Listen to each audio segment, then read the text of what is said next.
Good morning, Janice. Good morning, Anthony.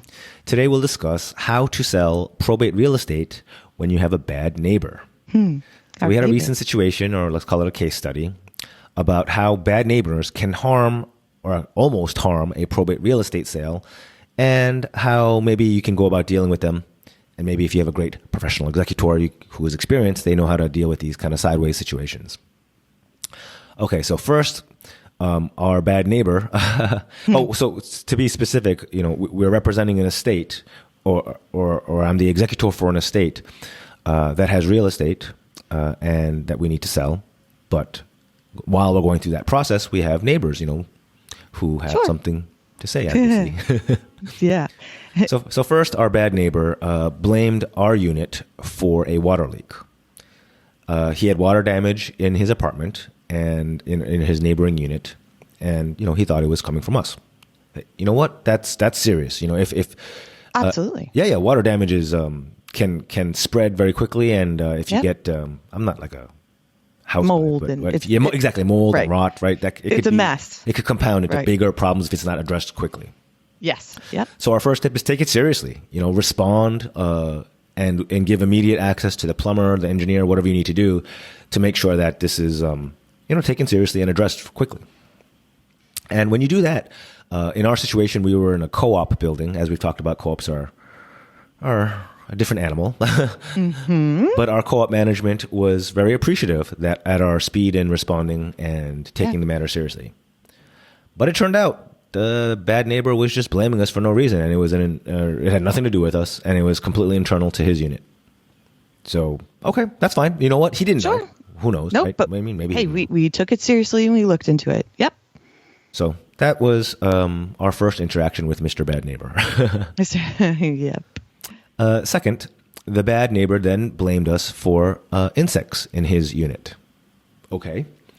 So I guess suddenly that neighbor had an infestation of bugs, and his theory, was that when we moved, we did a clean out, we moved out the decedent's belongings from our unit. When that happened, I guess it shook something, and that caused bugs to come into his unit. I've never heard that theory.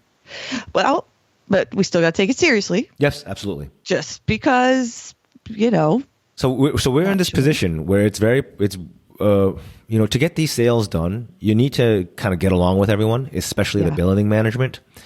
And if we get off on the wrong foot with the building management, it can make things very difficult for us. Absolutely. Yeah. So, at this point, we're kind of like, fool me once. And, but okay, because we had not, okay. To be clear, we had seen no indication of bugs or any problems in our unit.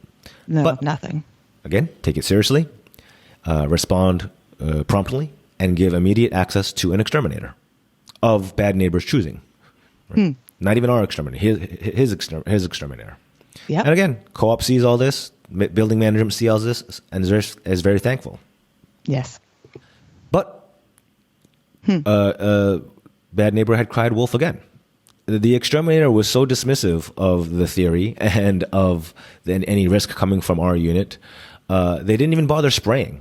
They said it was completely, even though it was very low cost and potentially it was very low cost, it wouldn't really disturb our ability to sell it. He was like, there's no point to spraying your unit.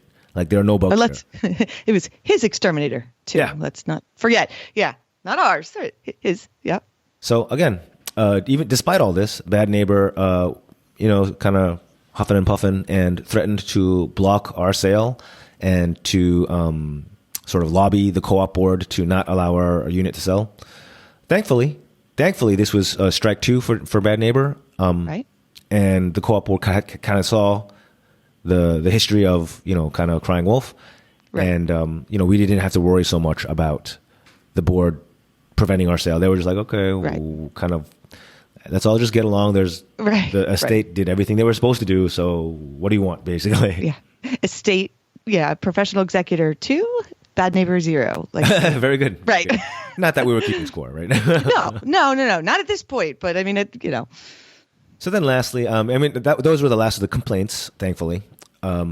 But that last kind of weird situation was the bad neighbor nonetheless sent us a buyer. He's like, "Oh, you're selling your unit? Oh, this guy will be great. You should sell your unit to him." I said, "Okay."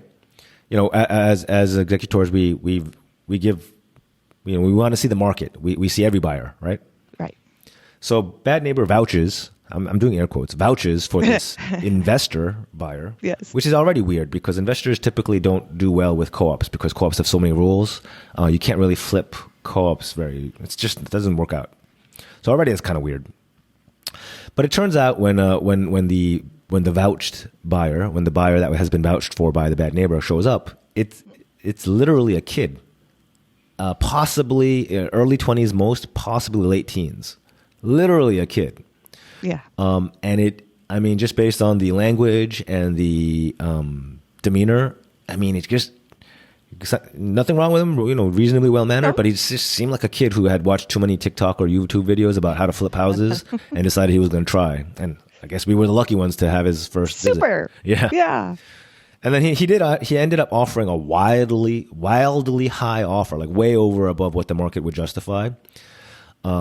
And we've talked about this before. Janice, make sure to throw in a link yes. about what are strong offers. This situation means that offer is super unlikely to close at that price. At best, if it closes at all, they would nitpick down to a more normalized price, but they're using a wildly high offer to get their foot in the door. We've seen this so many times. Many, many times, yeah. So thankfully, because our heirs had been kind of tracking the whole crying wolf situation, they were able to understand that just because this buyer had been vouched for by a bad neighbor didn't mean anything. If anything, it made it less credible, and they weren't basically fooled by the fake high offer.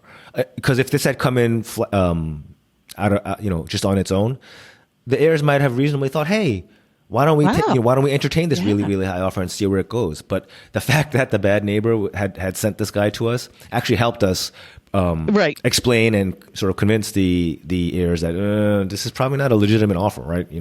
So it actually ended up helping us in a bit. So right, because it would have taken us a long time to figure out that this buyer wasn't actually legitimate, and it wouldn't have passed the co-op. Time is money. We talked about that, absolutely, in other episodes. So what does this have to do? This is a situation where a professional executor might help buffer and deal with all these sort of curveballs, because it's very stressful. If you are a friend or family member who's just doing this to sort through your relatives or your friend's estate, getting threatening emails from a neighbor saying, "I'm going to do this," or "I'm going to sue that," or that could be very stressful. Whereas if you have someone who's been down this road before, we know how to just kind of who to deal with, who to engage, and who to just sort of minimally address. Does that make sense? Oh, absolutely. I would be very stressed if I was selling something and you get all these emails of threats. But like you said, we've done this a lot of times, and we know kind of who the bullies are and who the legitimate ones are. And if we were in the wrong, or if we had, then we would have been apologetic, but we addressed it. It kept coming up as false alarms, and we adjusted our treatment of bad neighbor accordingly. Absolutely, but we took it seriously because you knew you had to. Of course. But we also knew how to handle the situation. We didn't get stressed. We just, because probate's a little stressful anyway, we've talked about. Yeah. If you want to learn more about the professional executorship, I recommend Anthony's book, How to Hire an Executor, available on Amazon. Very good. We try to share these tales from probate and from executorship, so you folks listening can kind of get a sense of what it's, because most people will only do this once in their whole lives, right? So it's like, I guess, getting married. I guess people get married more than once, but you only have one wedding theoretically, so you're not that experienced at it. No, most people aren't, but because we do this, we have that experience, and we'll either share it with you. So if you're doing this on your own, you can try to sort of hopefully avoid some headaches, or consider hiring somebody like us and saving yourself quite a few headaches. And we can't make up these stories as much as we'd like to think so. Cool. So thank you, Janice, as always. Thanks everyone for listening, and we will talk soon next time. Talk soon. Bye now.